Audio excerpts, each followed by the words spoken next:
ஒரு சாயங்கால நேரம் அப்பாவும் மகனும் காலார நடந்து போய்கிட்டு இருந்தாங்க.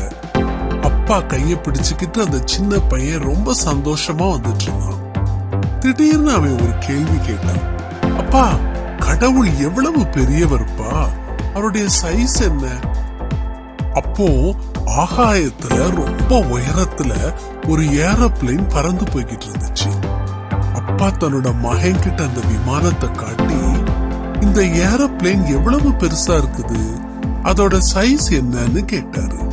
அதுக்கு அந்த சிறுவன் உடனே சொன்னான், இது ரொம்ப சின்னதா இருக்குதுப்பா, அதை என்னால சரியா கூட பார்க்க முடியல.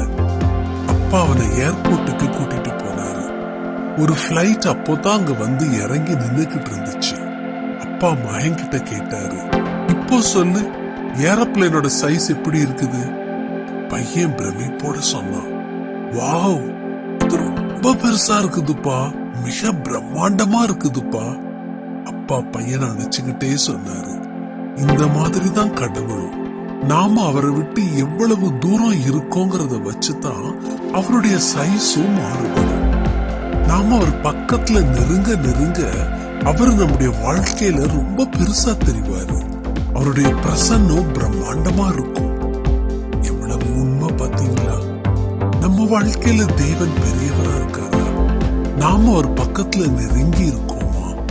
நீங்க நெருங்கி வந்து கர்த்தர் பெரியவர்ங்கிறத அறிஞ்சுக்கோங்க.